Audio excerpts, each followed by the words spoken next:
It's time for a scene change.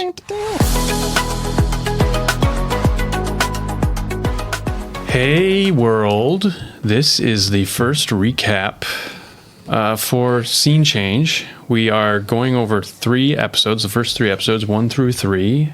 We're going to recap them in our own words because we really enjoyed recording them and we want to appreciate and talk about how many great things we were able to discuss and maybe spell out a few of the wonky terms that come up, things that are like really confusing to the average person who might not know anything about film and TV. So we're going to try to talk about things like flashing a mag, terms that we just throw out there that are just like completely confusing to anybody who's not familiar with film and television, and maybe try to make it a little bit more accessible. Yeah. But also talk about our guests and the people that were so inspiring and interesting. Let's start by saying, but even before episode 1, this is our first podcast. We've never done this before, and it's a learning experience. This is our first podcast. We're not really sure what we're supposed to be doing during live type recordings and how we're to behave and where to talk into or what to look at or any of it. No, but it's been a really fun experience, and I think the lessons that we've learned, which I don't think are really big lessons. I mean, these are small hiccups, but my wife, and I think your wife also said, like, hey, episode 1 was great, but I don't know what flashing a mag means. Or even if they do, they're like, you're going through these stories and you're dropping these names and your listener doesn't know who these are. Right. So we're going to treat these recaps of like a way to clear up some of those questions. Also, this is a good time to say, hey, if you do have a question or if you have a guest recommendation or a comment of any sort, you can go to our Instagram and DM us. Comment on this stuff. Talk about how, wrinkly our shirts are or whatever. Anyway. Or how Aaron's jacket is always making a rustling sound through the recording. Yeah. It's actually me doing that. I'm just going just trying to see if people can pick out the difference. Right? Yeah. Clothing sound versus mouth sound. Yeah. Are you paying attention? Can you tell the difference? Yeah. Actually, what's cool about this recap thing is that we have made these episodes pretty short so that we can kind of make them digestible and easy to listen to when you're kind of in between things or whatever. But this, we're just going to kind of take our time. We're not trying to be uber concise or just like, really to the point. We're going to take our time to talk about some of this stuff casually and actually be able to, I don't know, reflect on some of the really inspiring people that we're interviewing. I mean, it's been kind of an amazing blessing just being able to talk to so many different people in a short amount of time so far, and get to learn all their stories and learn, their different approaches to things that may be familiar to us, or their similar approaches to things that are really, new to us too. Yeah. And did you say this already? We're doing this. This isn't live, but we're not going to edit this. We're going to just kind of go through it and we won't stumble through it, but there's going to be problems. Yeah. I mean, we're going to, it's true. That's true. But we're going to work through it, obviously. So, today it's time for a recap. Wanted to get that in there. Okay.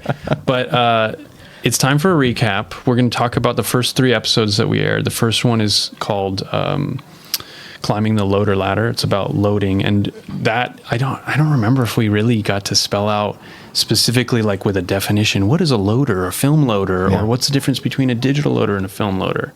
We obviously went through a lot of those details, but maybe Danny, do you want to just describe what a loader does? Yeah, so the loader is a position in the camera department. Lots of different departments on a movie set. Camera is one of them. Grip is another. Electric is another. hair, makeup, all those departments. And then, I mean, the list goes on and on. But within the camera department, one of the, I don't want to say the bottom of the rung, but I guess a starting position in the camera department is the loader.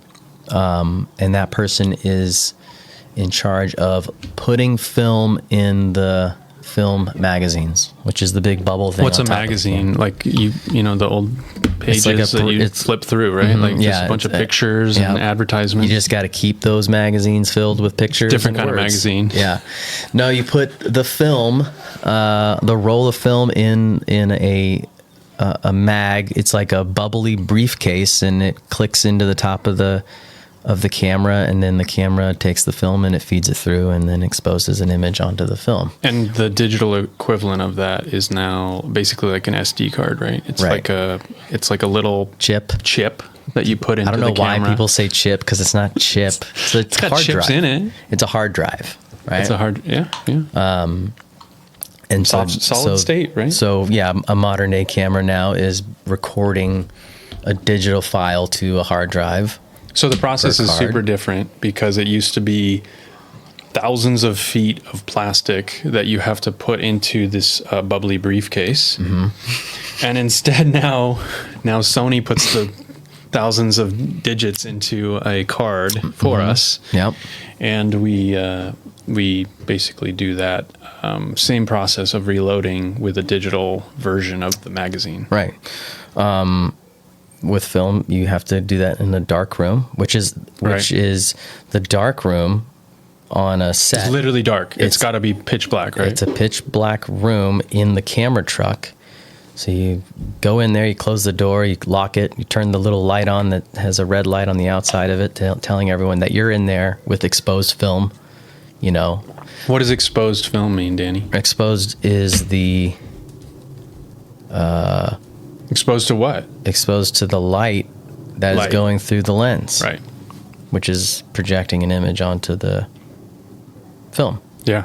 Yeah. So threading the camera means, Man, you're like, this is a test. yeah, dude, come on. You can do this. Come on. Well, the loader's not threading the camera. No.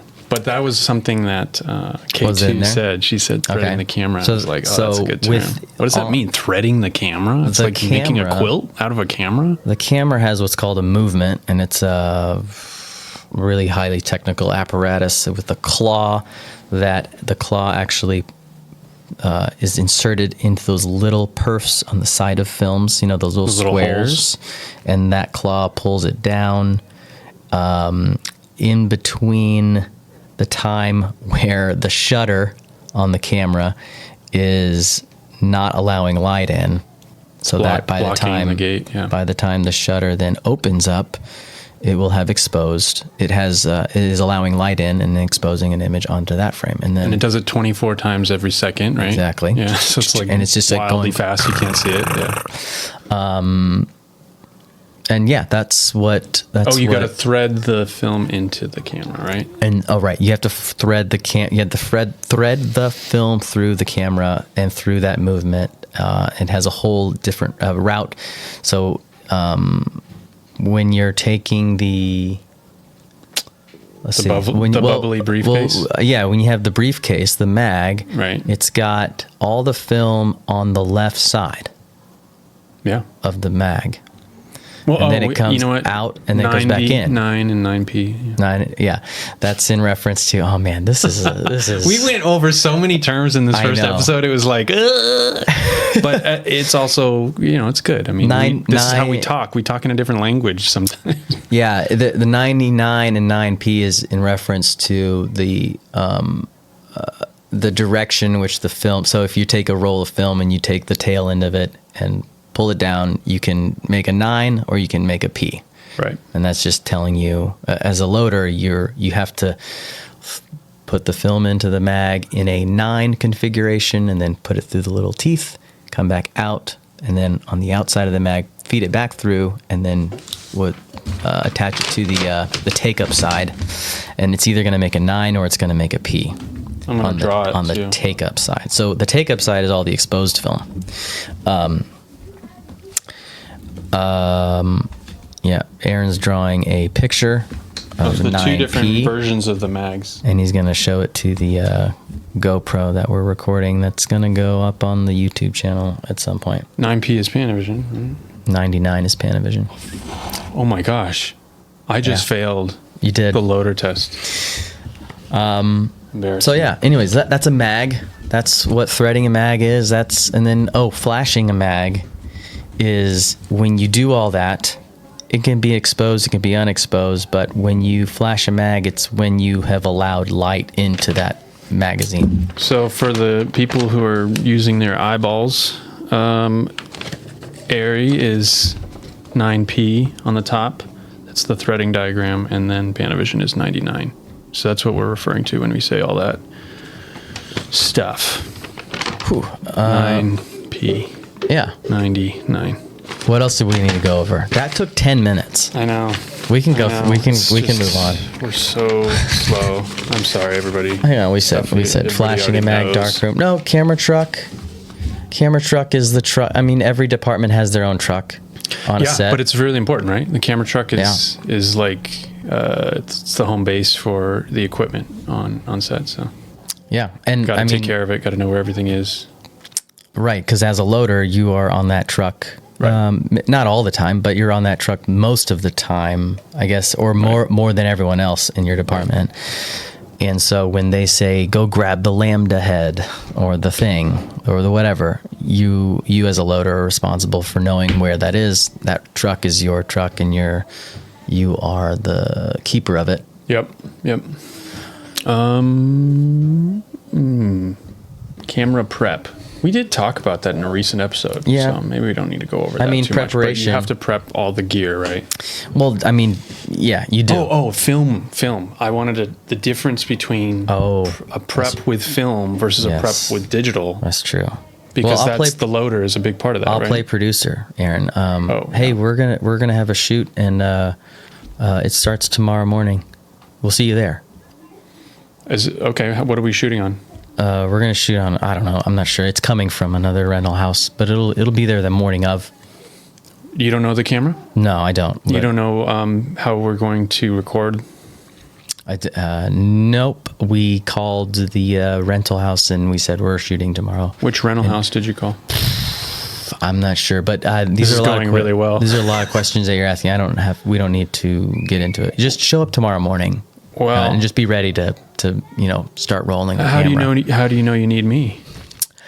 Sounds like you got it all I tried under control there. Yeah, I tried not to get you on, but the DP was really Oh, insistent great! on Okay, that. So, I'll just stay home then.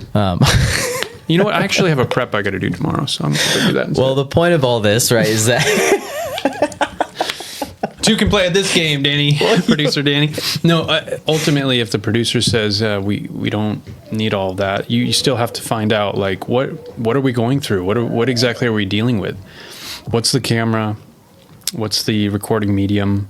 How are we going to make sure that we can go through the entire process without a hitch? Because if say the producer's like, oh, we're shooting with an Airy camera, okay, great. What film stock are we using? What's the you have to know based on the camera what else is going to be necessary. yeah, And so you kind of start building based on what you know, and then fill in the gaps for what you know you need to achieve your day, right? Yeah. So if the camera is film, there's a lot of things that you need to figure out before you show up. So if the producer's saying, hey, tomorrow, well, we got to do a lot of stuff before tomorrow. We need to make sure that our camera has enough magazines. We need to make sure that because it's not like having, I don't know, 6 cards or something for an HD camera. For a film camera, 6 mags might be fine, but what if you're flipping between daylight and tungsten stocks all day long from scene to scene, back and forth? If you're going from one stock to the other, you're basically changing your color balance by an incredible amount of temperature. And if you don't have the right filtration to balance that to match, then or even light to affect the difference in stop exposure compensation too, then you're going to run into a problem where half of your mags are loaded one way and half of them are loaded another way. So if the producer's like, we're going back and forth between this stock and this stock, then we might need twice as many magazines for film as we would for HD, simply because we got to be ready for both options. Right. And then they might. So there's all kinds of details, but then you need to scratch test all those mags, right? Right. Make sure that when you run film through it, it's not, the magazine itself isn't scratching the film.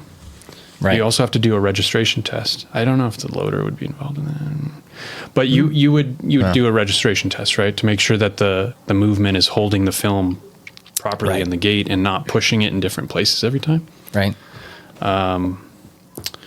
So there's more to it. It's not like, the camera, the DP has their own camera and they'll take care of it. Right. Well, and they do say that sometimes. I think a lot of people don't understand the fact that there is a facility and a place to do prep. Sure. Yes, you can go rent a camera and you can pick it up the minute you've finalized the paperwork on that rental. Right. But like you're picking up a camera from Sammy's Camera.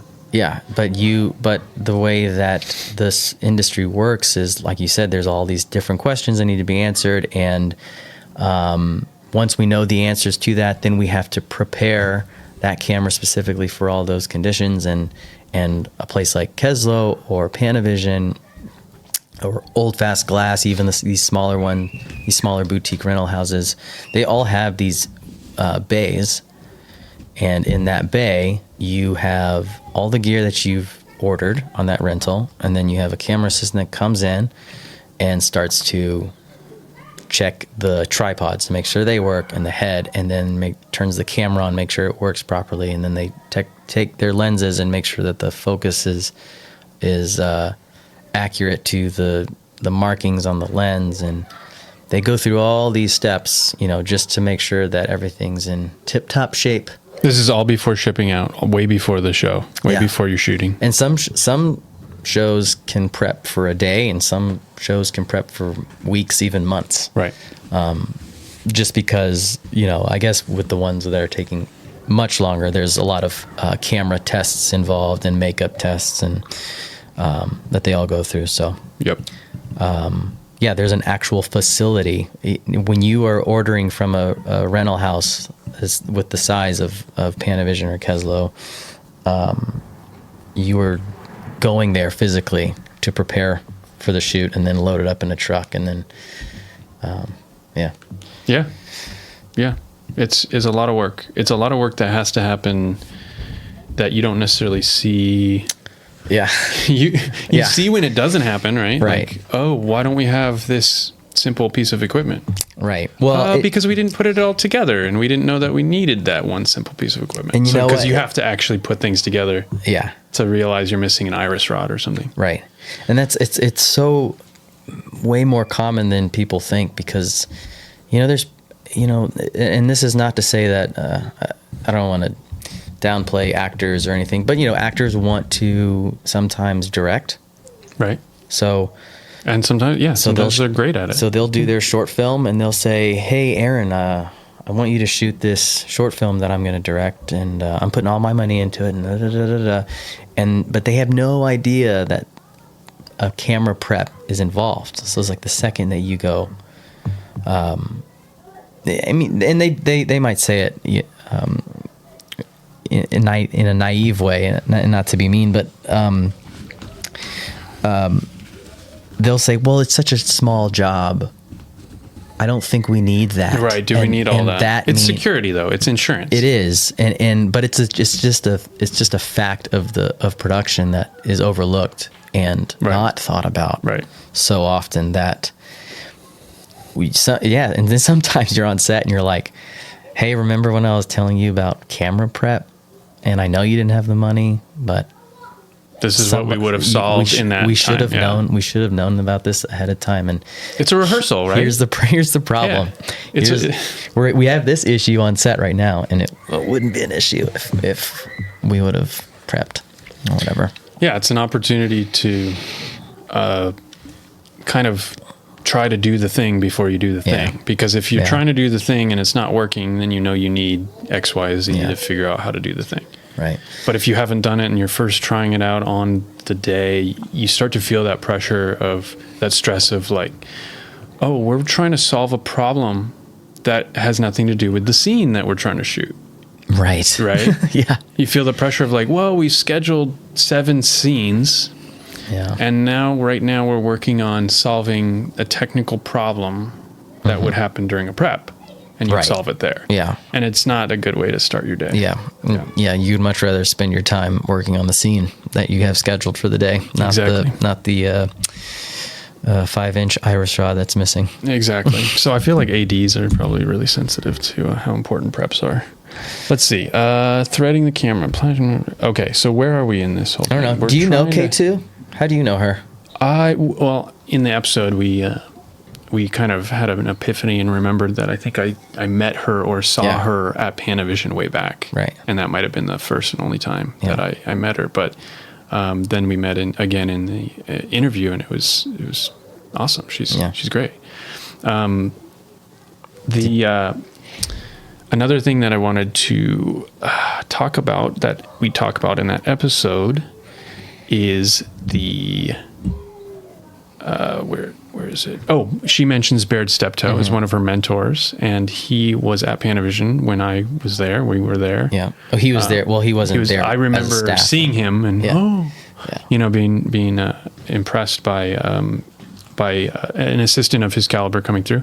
But he is now the local 600 president, isn't that right? Correct. So I figured I should shout that Yeah. out. That's pretty cool. Yep. Local 600 is the sorry, yeah, there you go. Exactly. camera department. Local 600. Do you want to talk about what that is? I don't know why they give them numbers. I've never questioned it, but our union is under the umbrella of IATSE, I hope I get this right, the International Alliance of Theatrical Stage Employees. That was really good. And I I'm think not that's even going right. to question that you I got think that that's right. right. That sounds right. So under IATSE, there are 13 locals. One of them is 600. That's camera, and there's 12 others, which are all crew unions, and they're governed. Am I going to say this right? They are governed by IATSE, but each local has a president and their own governance within it, and yeah. Yeah, like states. I don't know. Anyway, we won't talk too much about that because it's really too political. But seconding, we should. I mean, seconding. Like, if Let's you just say talk- yeah. seconding, what is it? Yeah. Seconding what? Yeah. Yes, I'll have another. Yeah. Or Okay. whatever. So we mentioned the loader position. Yeah. I think going up that loader ladder from the loader, the second AC would be next on the hierarchy. If you were to move up in the company of a corporation, second AC would be the next step for you. Right. And second assistant cameraman or camera woman. First assistant camera person is the head of the department or the head of that camera. Is better way to look at it, right? Yeah. Head of that camera, but then the A first is the head of the department. Yeah. Okay. I mean, that gets tricky though. I know. Too, I'm just trying to sometimes. spell it all out. Yeah. So it's context. But after above first AC would be operator, and then above the operator, it's the director of photography. And that's that DP term we keep throwing out like it's nothing. It's director of photography. There's an O in there too. The British say DOP. They're very, very good about getting all the letters. We just skip right over the O like it's nothing. It's not even like it's barely a word.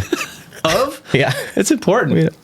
It is, but I mean, it gives you context and point of reference. I think we should change the rules of the English language to be like to be considered a word has to be 4 letters or more. It has to be 4 letters or more.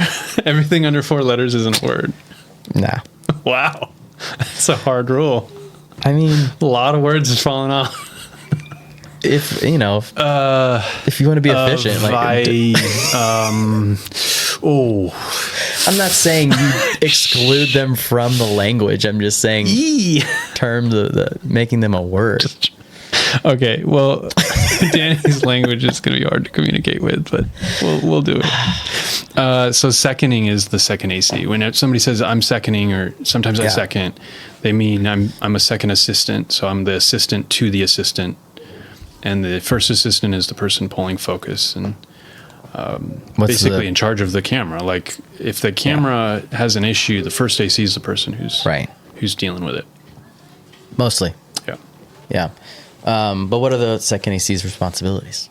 If you make a list. The most obvious one that we all see, I think, is the slate, right? They're Yeah. clapping the slate that shows the information, but also shows the moment that we're going to sync the visual of the slate closing Mm-hmm. with the sound that it's making, so they can connect them later, sound and video. Yeah. They usually retrieve the lens.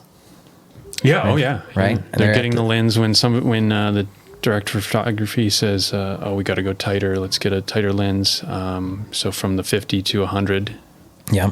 And then they hand off, and then they go to the thing, Walkie woogie. the walkie-talkie, for surveillance, and then they, the second AC grabs the lens and then hands off the lens. Should we show how Yeah. you properly hand off the lens? Oh, this is gonna be good because it's a 360 video. Yeah. Ready? You can you can control. Never mind. Here you go. So I have the lens. I'm Yeah. the second AC. You're the first. Here you go, sir. Nice. That was good. Oh, you actually. We forgot. Did I do we it wrong? forgot. Well, there's 2 lenses involved in that Oh, you're right. swap. Okay. Okay, Yeah, so because here's. I've got a lens yeah. that I'm giving to you. I'm Yeah. pulling it off the camera. Yeah, here we go. I give you a lens. Nice. That was smooth. Let me ask you a They're question. usually a lot heavier than a water bottle, Let me ask you a question. and more expensive. Are you saying got it? Oh no, I don't either. no. I feel the weight of it, and I Yeah. feel that somebody's taking the weight of it. Yeah. So Otherwise, this is gonna be a controversial issue, right? is bloop long enough for to be in your language? So the got it is in reference to. Let's do it again, Aaron. All right, ready? For the video people, we do this. Got it to tell you that I have the lens. Yeah, I've never done that. And I because don't- sometimes the plane flies over and nobody can hear you. I don't like it either. It's I don't know what it is about it, but I just don't like to say got it.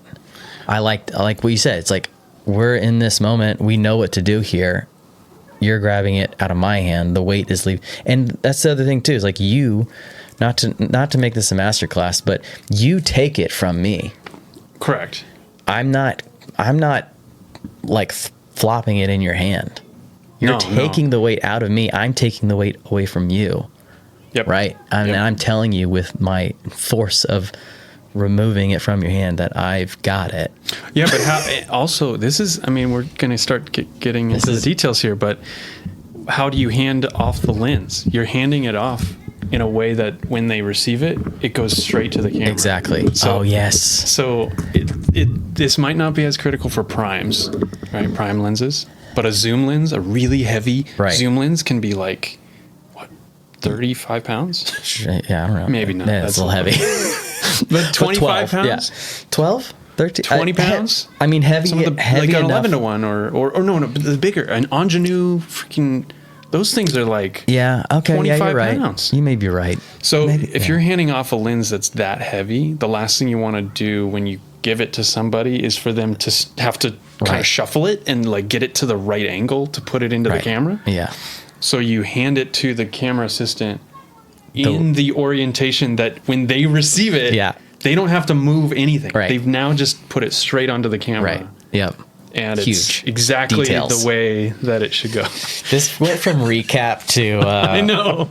Can you hand me the lens display, please? Talk about the whole camera department.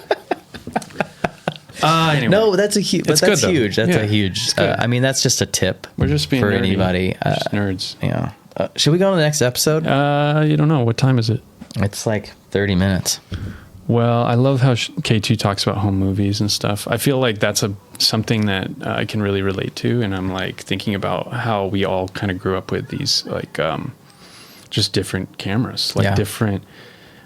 She mentioned like mini DV and high 8, and I was just kind of like giddy because I'm like, yeah, and these are formats that are being like kind of They're becoming obsolete. Yeah, or if they're not already.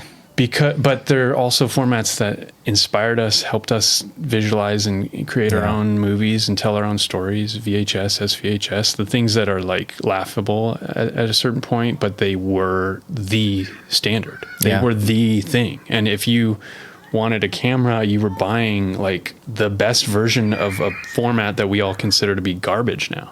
Yeah. But you were stoked because it was the best at the time. Yeah. Yeah. But like, I feel like that's kind of similar to the apps now, right? Right. We have all these different apps and filters and weird things, but they're all kind of like stepping stones to get to new things. Like, not necessarily. Some of them become big things, but like, I don't know. I feel like there are apps that end up kind of disappearing, and some of their effects or some of the ways that they kind of help us see the world, it still matters. Yeah. It's still part of the way that we get to where we go.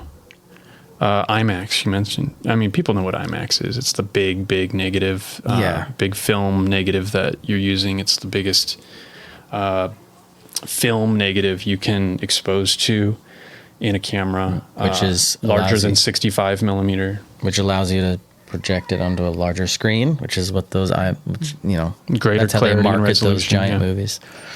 And then 3perf. You want to mention what 3perf is? Perforators. Oh, we mentioned the holes in the film, the perfs. Well, okay, yeah. So the hole that the claw pulls the film down. So those are called perfs. And you can then- have a academy for perf. Yeah. So that would be 3 or 2. So 4perf is kind of a measurement of size, I guess. Right. So Yeah. 4perf of a Vertical frame Yeah. size.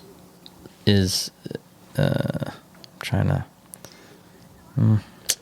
Yeah. It's all when you're dealing with different perforation. Try not to get in the weeds too much, but Yeah, well, less than 4 is all going to be spherical, right? I mean, but 4perf is academy. That's what you need for anamorphic. yeah.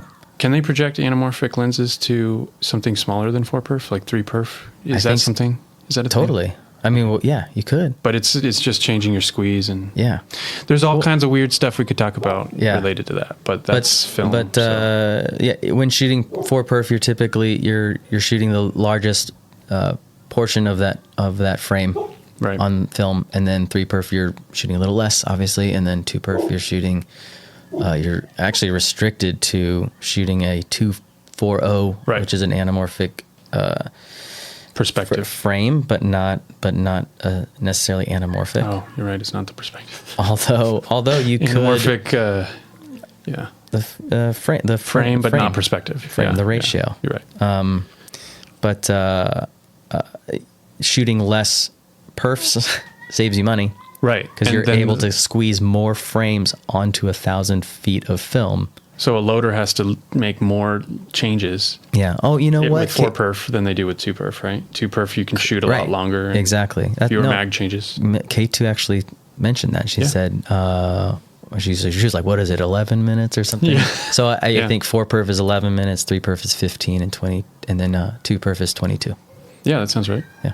And we already went over the mag jam we didn't mention, actually. I mean, sometimes she mentions mag jamming. Mm-hmm. A jam just means that instead of the film flowing smoothly through the camera at 24 frames per second, as it's supposed to, Mm-hmm. something gets in the way. At some point, somewhere, something happens, and either the camera jams and it freezes up, or it blows a fuse, or who knows what happens. Yeah. But a camera jam is bad. It's always bad. Right. It's like an error today on a digital camera, and it's saying like, card error or mag error or something like that. You can't shoot. The mag jams, you can't shoot. You're not Yeah. rolling. Yeah. So it's a bad thing. 9P99 we went over, and then Bob Richardson, I don't know. She dropped a lot of It's a big names in name. that It's episode. a big name. Bob Richardson is a cinematographer. He was nominated for, what's the last thing that he did? Everything. I don't know. Once Upon a Time He in was Hollywood. Did you do that? Oh, yeah, that's it. So, yeah. Did a lot of big Quentin movies. Tarantino movies. Big movies. Hateful Eight. Yeah. Well, should we talk about the next episode? That's Yeah. K2's episode. But the second episode we're going to recap is Ryan Guzdziel. Ryan Guzdziel. and Ryan is a live focus puller, which involves a lot more than just focus pulling. Focus puller is another term we use. It's actually a more British term, right? Oh, I don't know. We use to describe the camera assistant, the first AC, Right. the person that we were saying is responsible for the camera. Yeah, so focus puller, first AC is the same person. Yeah. Two names for the same. We don't have any notes written for this episode. Yeah, I know. I didn't write anything at all. Well, I appreciate your notes, Aaron. I Well, didn't. no, I hold on. didn't, We do I have didn't producer notes. I didn't participate in the note giving at all. But We have some notes. But you know what, Kimmy had you find him and I'll keep talking. Kimmy had mentioned that she enjoyed this episode, and I was a little surprised because K2's episode was pretty good and chocked full of like name dropping and her experiences on these giant movies. I thought that would be more interesting to listen to, right? Sure. But Kimmy was saying, she's like, no, I think Ryan's perspective was more interesting to her, which Well, is yeah, a good thing everybody's because interesting for different reasons. So. yeah, but I like that this podcast is at least hitting, is engaging people on different levels Yeah, in different absolutely. ways. Even though It's a we're good all sign. coming from the film TV Right. kind of world of it. Yeah. But yeah, Ryan was fun because he starts off talking about war photography, and I thought that was interesting because you also kind of came from a background of photojournalism, right? Yeah. Well, that's what I wanted to do Yeah. at first. Yeah. Yeah. But did you ever consider going to like To war? No, just to like a dangerous environment. Yeah. Yeah. I got excited about it. Really? Yeah. I don't know. No, that's. Call- I mean, it's like an essential part of the media is to be able to communicate what's happening in the dangerous places Yeah. and places where people are afraid to go. Yeah. And I love the idea of going to those dangerous places. Wow. Yeah. Tell me more. I don't know. Well, personal little side story. I did a little project in Ethiopia, and I remember one night leaving the hotel and like paying somebody $10 American to just walk with me and protect me as I Wow. went around and took pictures of this neighborhood that was like, pretty third world. Was that just where you just I just I want- need this, or did somebody recommend you do that? No, they were telling me not to do it, obviously. No. I mean, having somebody with you. Oh, having somebody with me. I think that was just me thinking like that would be a smart idea. Okay. And But you were It was great. I got encouraged some- not to do it at all. I got some great photos because, I immersed myself into this environment that I haven't seen before. Right. And I don't think a lot of people see often. But I remember thinking like this is a dangerous position to be in. I Right. shouldn't be doing this, but my adrenaline was going, and I wasn't afraid of it. Do you have does it feel like being backstage a little bit? Like everybody knows I'm not supposed to be here, and I'm Oh, carrying yeah. a red flag, Yes. which is the camera, right? You're always Yeah. whenever you're carrying a camera somewhere, you shouldn't necessarily be. I think, yeah. You're well, kind I of think, like saying, "Hey, yeah. Well, there's definitely that, but I just get excited about being in a place where I can, in my mind, I'm thinking like no one else wants to be here. Mhm.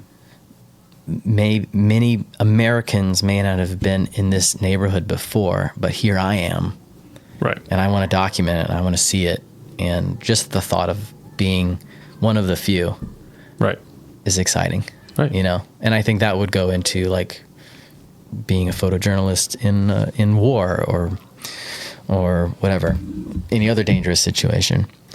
Well, that would be pretty crazy. I mean, I think working on live stuff is definitely safer and definitely still incorporates some of the reaction and like necessity of being super aware of what's going on, super aware of your surroundings, and understanding like what can go wrong. Yeah. Because that's a big part of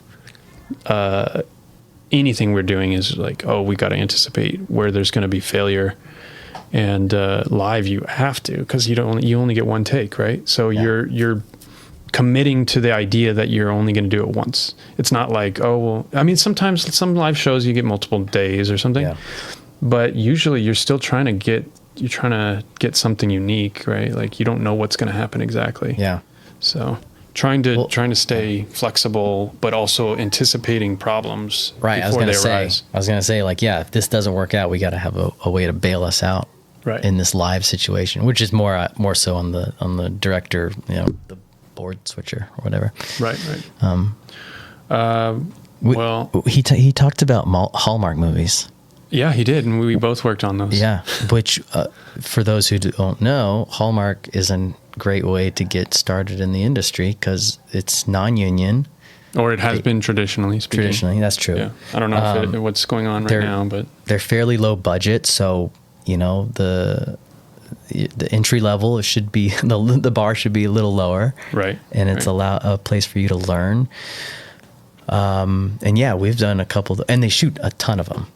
Yeah, and Hallmark, super fast. Hallmark was a big part of how I got the experience I did when I did, because I think I did like 7 features in a matter of 6 months or something. Yeah, I mean it's crazy. A whirlwind. Yeah, you get into some bad habits maybe because you're doing the same things with the same people over and over, but it's a great training ground. It's a great way to learn. Mm-hmm. I mean, I saw it as my third college. I went to film school, and then I went to Panavision, and then I went to Hallmark. Yeah.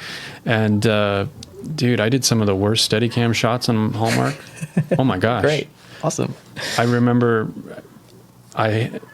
I was working for a great director, Eric LaSalle, and we did a shot, and he's like, "You gonna put your name on that?" And I'm like, "That's the best I got right now." Oh wow! It was so bad. I'm just like, dude, I can't. Yeah, he did, but he was right to, because I was like, I'm here because it's a safe space, Eric.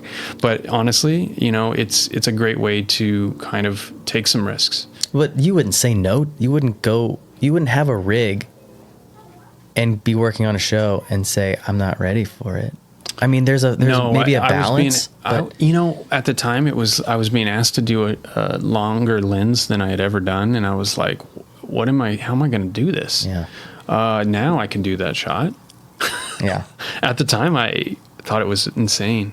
It's tricky but it was one of my first opportunities, and you're just like, yeah, let's try it. Yeah. There's a bunch of good shots. There's a few bad ones. But I mean, yeah, I don't know. But you're gonna be faced with those situations, and I don't know. Do you go no, or do you say yes? I think it's split. The room's split down the middle for that. My name's on some bad shots. That's all I'm saying. And I just have to admit it, because a big part of what we do is we're learning on the job, and it's kind of the only way to learn sometimes. Yeah. I mean, learning the wheels, like. How often do you get to actually operate a shot, mess it up 17 times, and then go, okay, I think I got it on the 18th? You don't. Yeah. So if you're on the wheels for the first time and you're learning on the job, on set, it's hard. Yeah. I mean, there's so many things where if you have to learn it on the job, you're going to fail. Yeah. You're going to make mistakes, and you're going to be embarrassed. So kind of getting used to how to, I don't know, see the rehearsals before that's important. To me, that's what Hallmark was. Yeah. It was like a rehearsal. Yeah. Let me do my best, knowing that it's not that good yet. Yeah, true. Anyway, that's Hallmark for me. But I think one of the cool things that Ryan did talk about in his episode was just the technical side of things, and like how, I mean, he talks about starting out in pharmaceuticals. Yeah. Like it's so technical, and it's like, oh my gosh, you're talking about biochemistry. Like this is a really, really complicated technical field that he was pursuing. And I would say it's probably more complicated than what we're doing, but but I just feel like we keep meeting people who do have that mind, that have this, kind of like fearlessness to take on certain things that are just really, really daunting and really, really elaborate concepts. And yeah, let's go for it. Let's do it. Yeah, because he talks about like the first time he did a live show and what it took to kind of like get up to speed. And I mean, it's scary. Like, you've done live stuff, right? It's, if you don't know what you're doing and you're not even getting that much information. Yeah. It's a lot to kind of be able to imagine what you're going to be dealing with a crowd coming in later. That's the thing. When you're setting up a live event, you have this massive warehouse or whatever, you have a massive space, a stadium, whatever it is, and nobody's there yet. Yeah. Everything changes when everybody shows up. Everything changes when the stadium starts to, vibrate because of the amount of people and weight. Everything changes when the heads are blocking the view that you thought would be clear. Everything changes when you're planning to do a move and it gets shortened, and now you have to give the same sense of that move to your director that you promised was going to be so sweeping. Cool, bro. It was going to be so cool. Because like live changes all that when everybody shows up and you go, oh, I have to resolve all the problems that I already solved, and there's no more time. And we're going. Like it is a big factor. You got to know what you're doing. I remember I had when I was in school, I had an opportunity to operate on a live football game.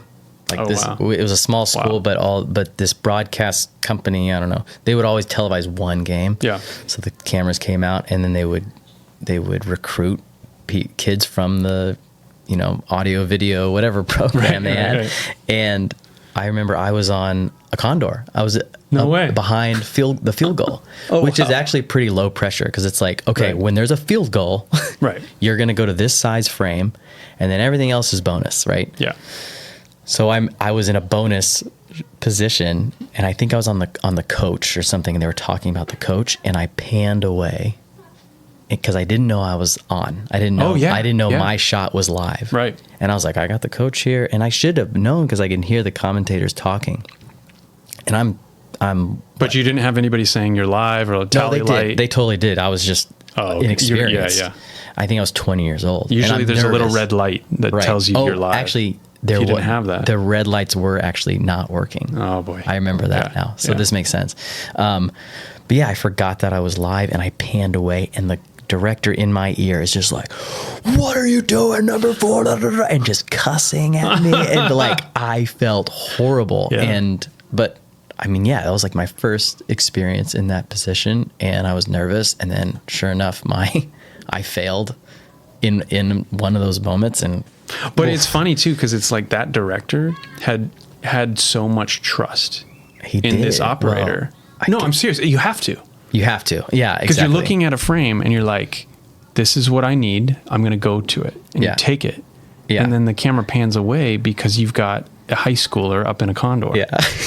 I'm serious. College. With no tally. But either way, it's just like you're only as good as your operators, right? Yeah, like exactly. You're only as good as like. There's a vulnerable moment where you hand it off to somebody every single take, right? You're like, I'm handing it off to this person. All eyes are on this right now. We all worked up to this, but it's on you to hold that frame. Dude, because it happens with live all the time where you're like holding a shot and you're like, yeah, this is great. And then right when they cut to you, the guitarist stops playing and he goes...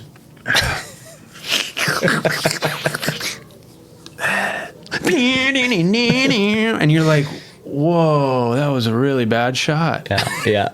Because you can't control it. Yeah. You gotta get them when they're shredding. Otherwise, they might take a break right when you cut. It's hard. Live is hard. Yeah. Let's go to Ben's episode.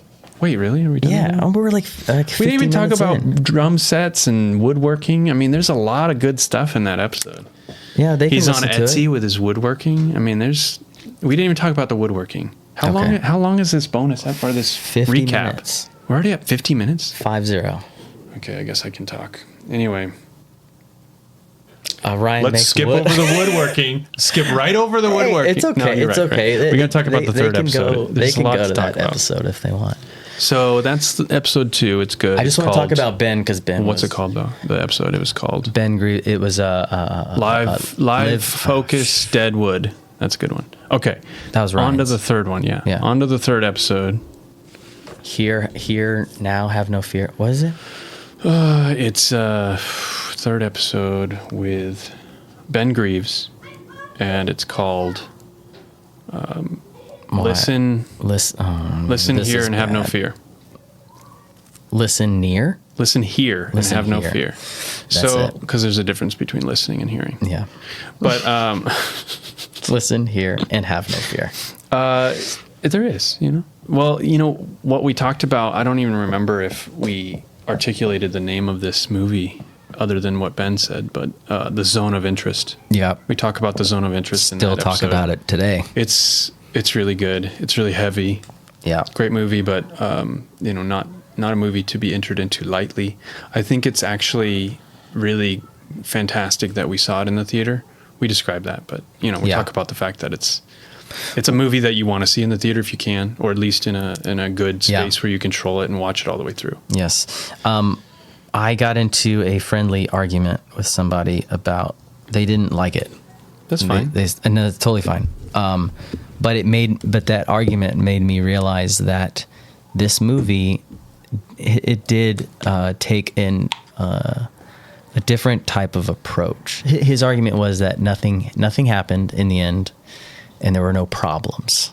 That was his thing. There's no conflict in the story. There's no conflict in the story. But then I'm sitting there thinking like, oh, it's all internal conflict. But the problem is the fact that Auschwitz is in the background the whole time, and no one. It's me. No one, Hi, I'm the problem. It's me. It's like the problem is spiritual, right? Nobody says it. Nobody. No character ever acknowledges an Auschwitz prisoner. Right.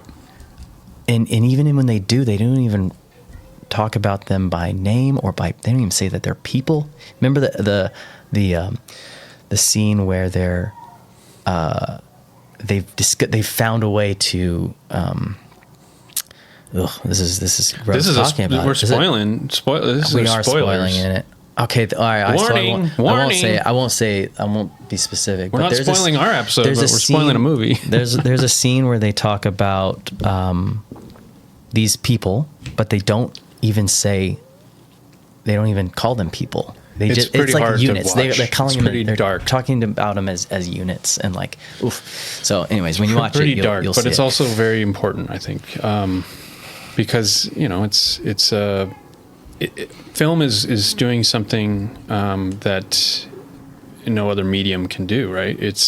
A song is a song, and you can put a song into a movie, and it can become more powerful. Arguably, all of this is arguable. Yeah. But like, a film is showing you things that can have greater meaning than what they are on the surface. And I think what's cool about that movie in particular is that it's using cinema to explore internal human spiritual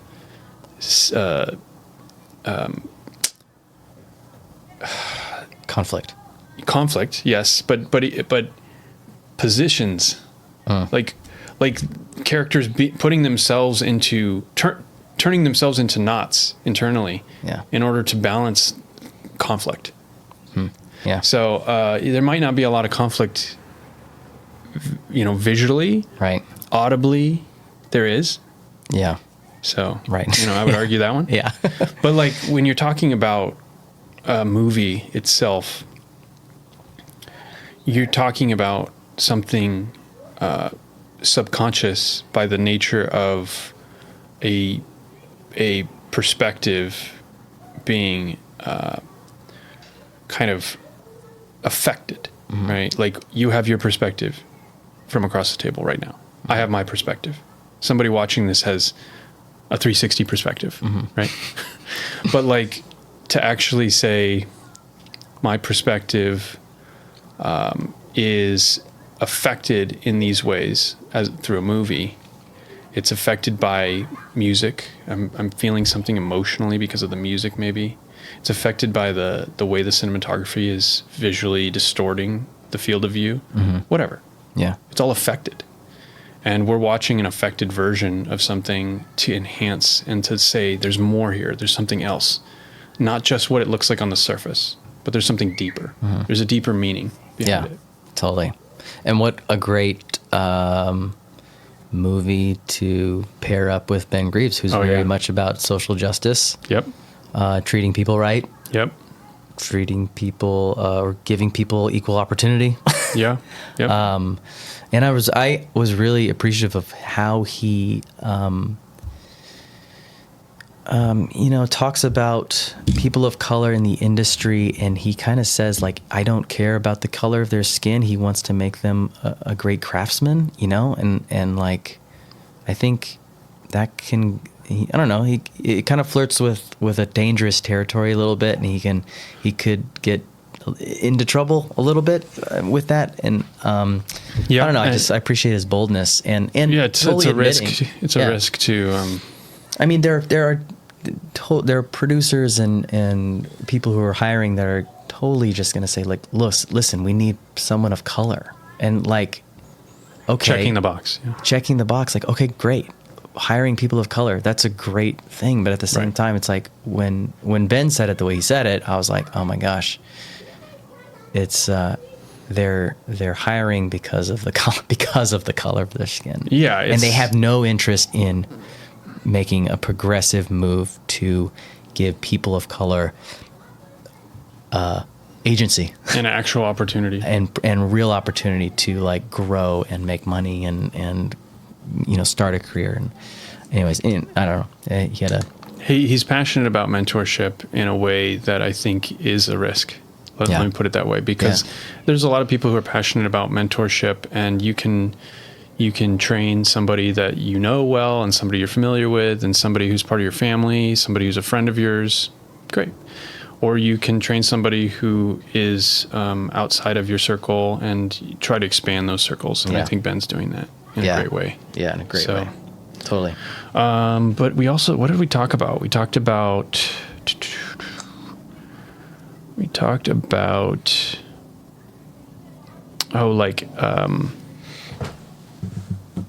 kind of the idea of making sure that we have a network and like a system, not just individual mentors. Yeah. He's talking in this episode about how important it is to use the tools that we have, right? And expand on the tools that we have. Mm-hmm. So that we can continue to expand the network to include more people of color, to expand the network to include more people in general. Yeah. People who have been excluded from this industry historically. Yeah. So I think recognizing the tools that exist, trying to use them the way that they were designed in order to include and incorporate more and more people is the right approach. Yeah. And he's trying to inspire more of that. So I think that's something to get excited about. Really great advice to people like you and me, where what did we ask him? How can we help this movement? And he said he did say reach out to your local, like try to create an apprenticeship of some sort, and that allows for people of color and women and any minority to have an opportunity. But then he ends it with an opportunity that's like going to help them be successful too, not just an opportunity to kind of get in over your head. But he says that at the end. He says, "But you may have to do it by yourself," right? Which is just saying the individual has to, if you want change, then you have to go make an individual change. Right.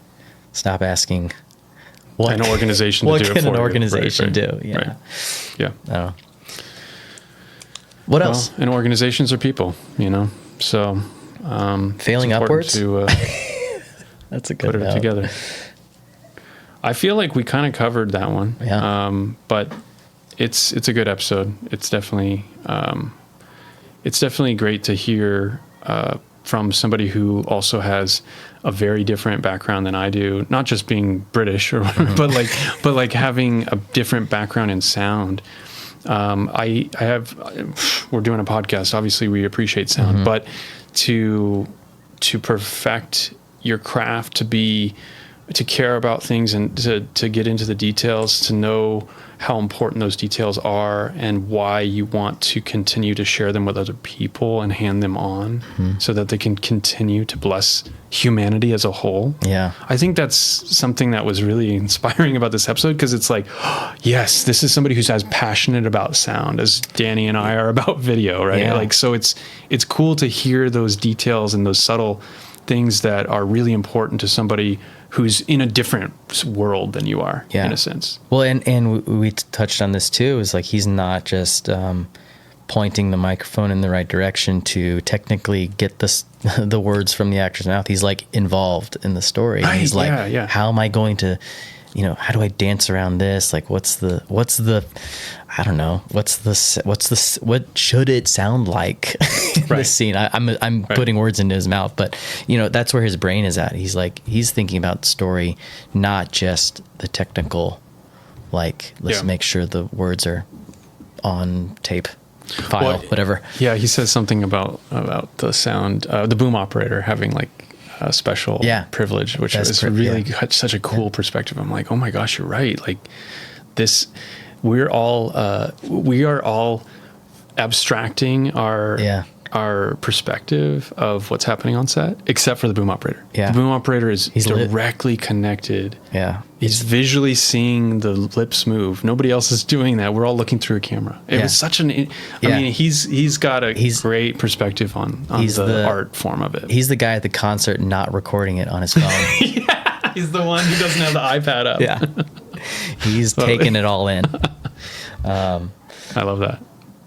Aaron, we hit 1 hour. Perfect. Right on that. Yeah, that's what we're going for. Should we end it? 1 hour of just constant talking and drivel of I think nothingness. we did good. We started really technical and we recapped a lot of words and terms, and then we just kind of dug into a little deeper on the other two. I liked it. It was a good recap. Yeah.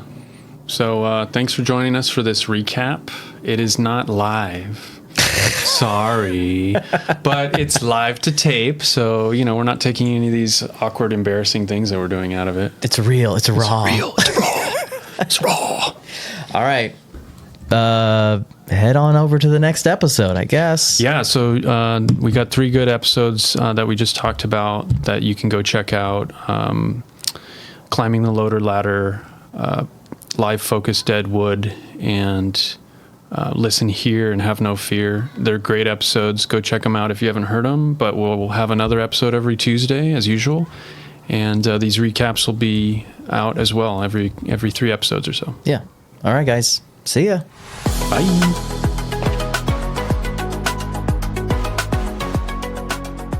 If you like what you heard, subscribe to Scene Change wherever you get your podcasts. And follow us on Instagram at Scene Change Pod.